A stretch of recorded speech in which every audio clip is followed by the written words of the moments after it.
Hey guys, welcome. It's really good to have you. Thank you again for following me and watching my videos.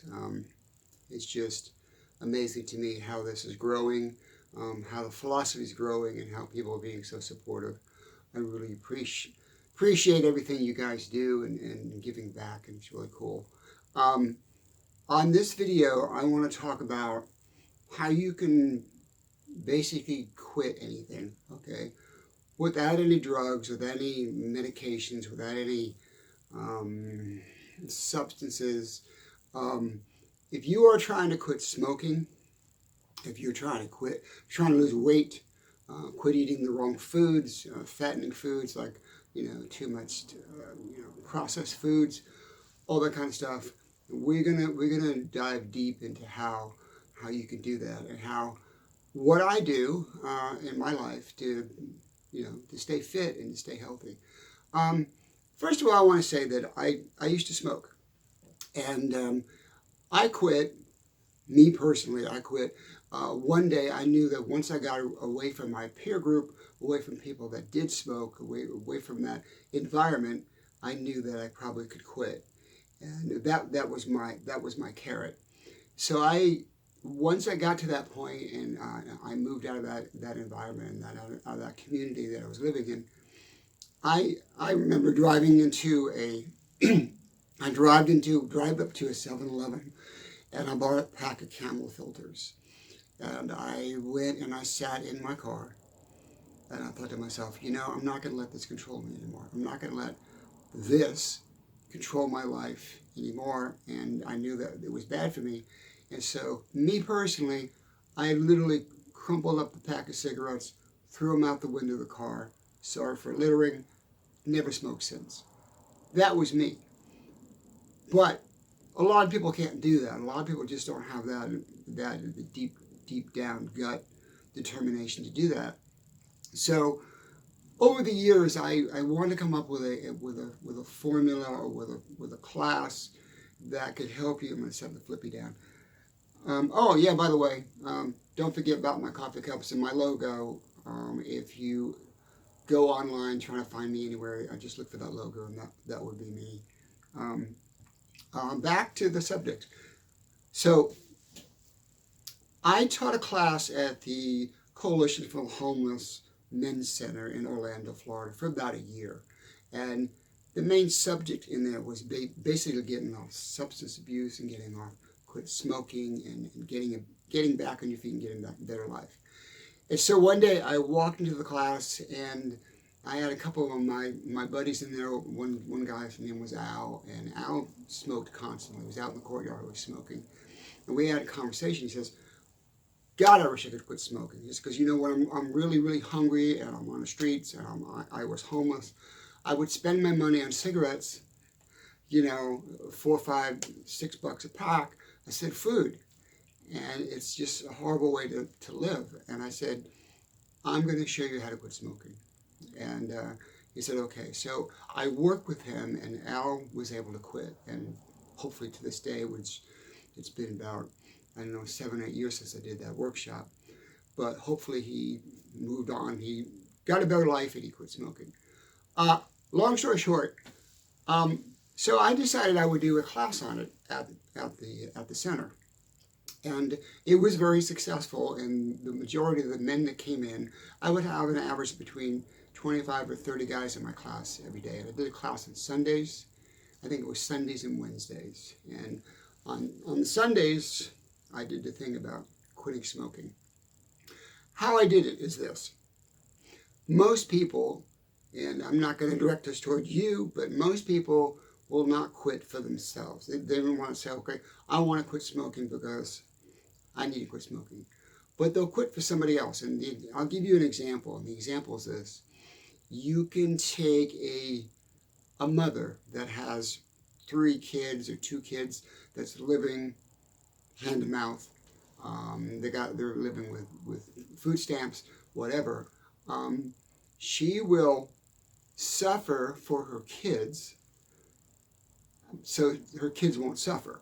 So she will give up things like food and things that she wants to be able to provide for her kids. It's human nature to do that, and all human beings would do that. And it doesn't have to be her. I'm just using her as an example. So I'm taking that premise and I'm putting it into this class where pick somebody in your life. Let's say you are the one that wants to quit smoking. Pick somebody in your life that's maybe 10, 11, 12 years old. You can even go a little younger. They can be a niece. They can be your own child, a daughter, a son, niece or a nephew. Can even be a friend's child. And every time you want to buy those cigarettes, okay, you think about that person, and you take that money, that $3 or that $4, and you put it in a little gift jar for that person. And every time you want to go buy cigarettes, also what you should do is actually have a photograph of that person or that child, and stick it on your mirror, put it in your wallet, carry it with you, and every time you get that urge to smoke, or you want to buy cigarettes, you remind yourself of that person. And how this works is this way: you are not doing it. You're not quitting for you. Although, I mean, you're quitting for you, but your motivation is to be able to see this person grow up. Your motivation is to be able to see this person go through high school and graduate from high school, go to college, create a good life for themselves. And if they're really close to you, if they think you're a great uncle or a great parent or a great aunt or a great friend, they will see you as a mentor. So you're their mentor, and in that process, you will have more ambition, more of a goal to quit smoking than you would for yourself. And you build upon this, okay? It's baby steps, but you build upon it. So you pick the person, you take the picture, you stick it on your mirror, you carry it in your wallet, put it on the refrigerator, whatever. And as they're growing up, you just keep saving money. What you do is every holiday on their birthday, and their birthday, okay, their birth date is going to be your anniversary, okay? Not necessarily the day that you decided I'm going to quit smoking. But it's going to be you're going to take that date as your quit date anniversary, as another anchor, another reminder why you're quitting. Okay, so let's say your niece or nephew or that young child is born on, let's pick my birthday, August 1st. Okay, I'm not going to give you the year. You have to figure that one out. Let's say it's August 1st. So you write down August 1st, and you write down, let's say, whatever holidays you celebrate. It could be Christmas, it could be Hanukkah, it could be Kwanzaa, it could be anything that you celebrate, or it could be Easter, New Year's, and especially their birthday. On those dates, you buy them a gift with the money that you're saving for them that you would have bought cigarettes with, okay? And I guarantee you, if you do this, it will work.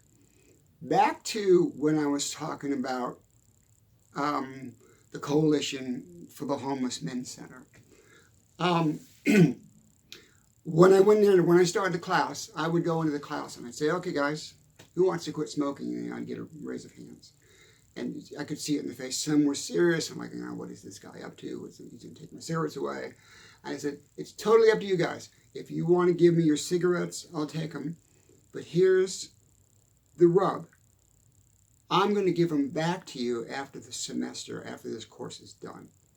Because it's up to you to quit. It's up to you to do. It's not up to me to take your cigarettes and throw them away. Okay? So like what happened years ago when I was in high school, I smoked. And if the teacher caught me with cigarettes, she would take my cigarettes, take my lighter. She'd stick them in the drawer. And at the end of the semester, end of the school year, she'd give everybody their cigarettes back. Probably doesn't happen anymore, but it happened back when I was in school. So anyway, what I did is I collected all the packs of cigarettes from the men in the men's center, and there was probably maybe 15 guys in the class of about 30 that did smoke. And so I took the cigarettes, I put them in a bag, put them away, and we got through the whole class, got through the whole workshop, which took, oh, I don't know, maybe 30 days or 6 weeks. And when I was done, I said, okay, here's your cigarettes back. And they're going, what? And I said, well, have you smoked? He said, no, I haven't smoked in over 6 weeks. I said, well, here's your cigarettes back.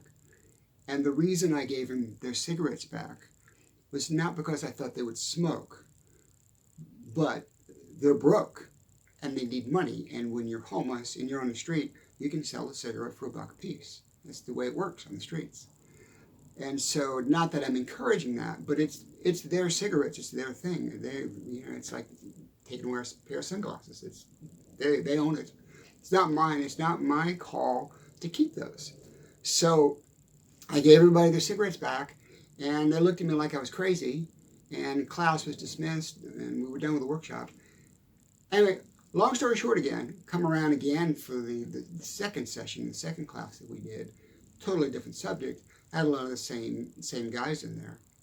They'd come up to me and I go, well, have you smoked? He goes, no. I said, really?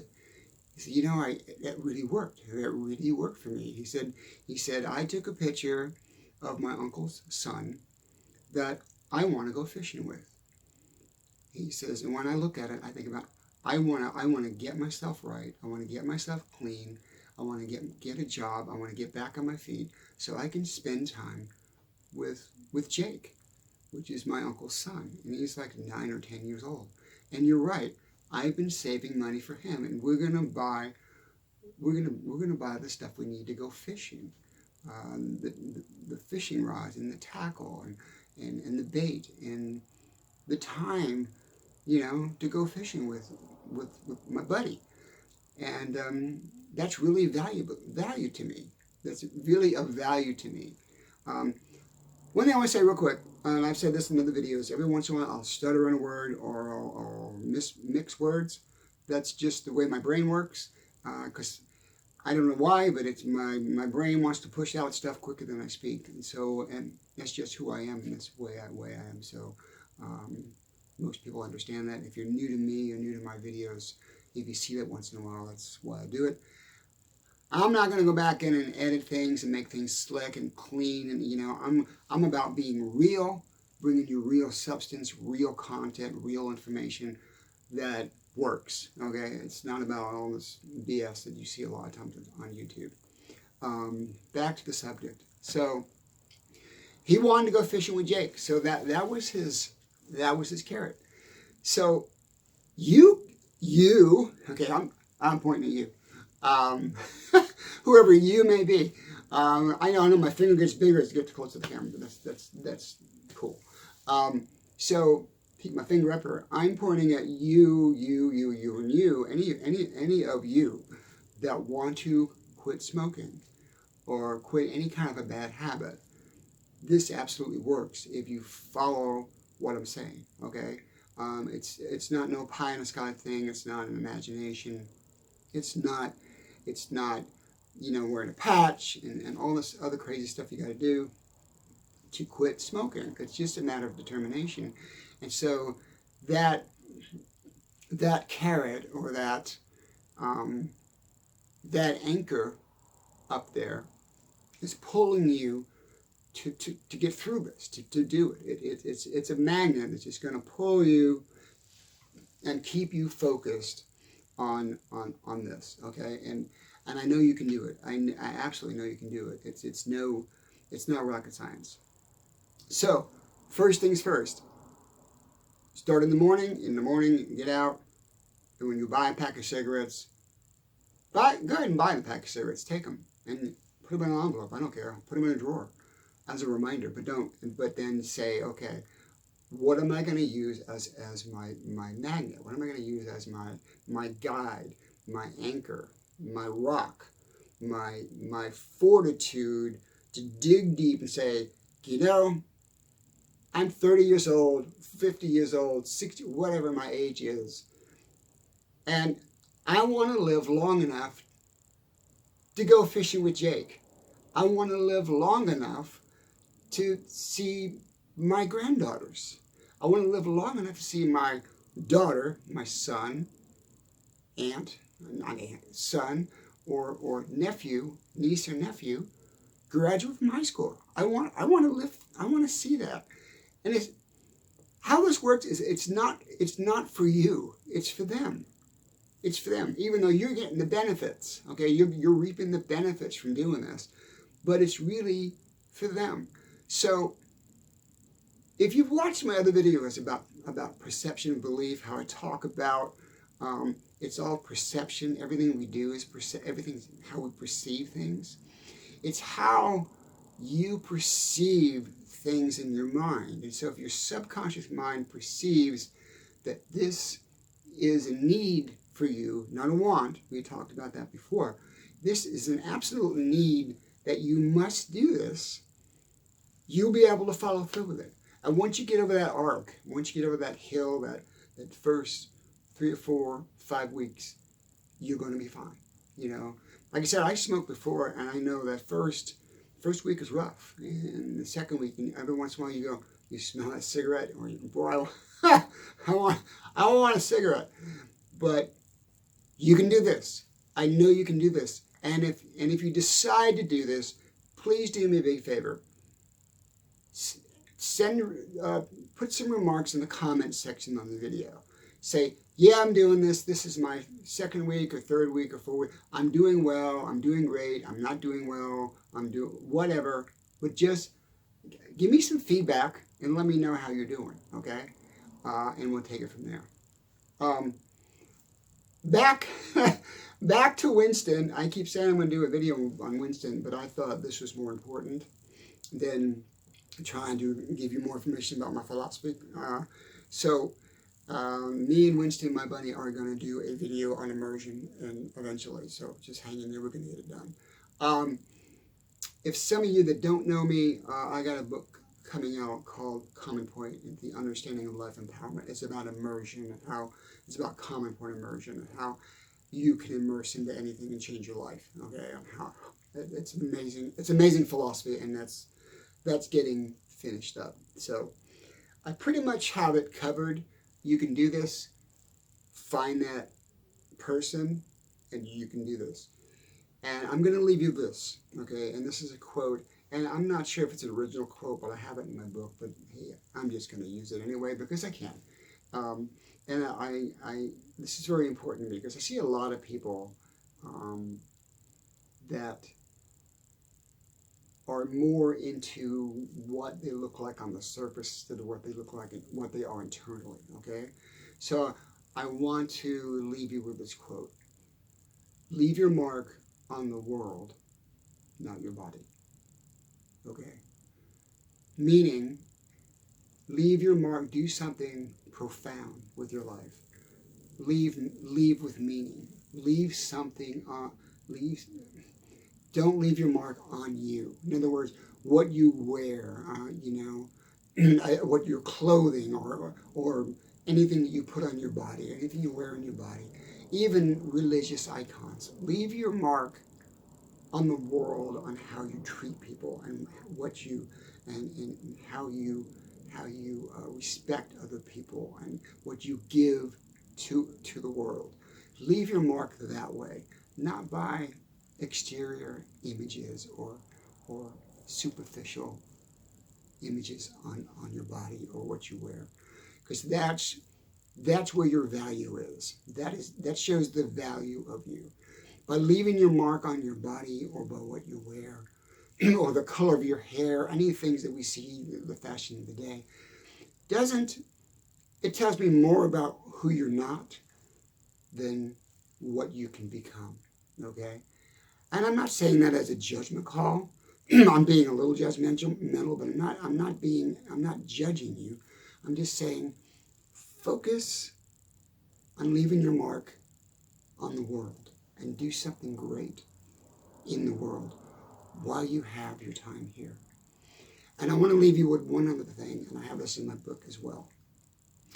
The most important thing you will ever receive, and we only have so much of it in your life, will be time. Okay? And what you do with that time is up to you. We only get so many minutes, so many hours, in so many years. So the most important thing you will ever get in your life is time. What you do with it is up to you, okay? So, love you guys. Thank you very much. You guys are fantastic.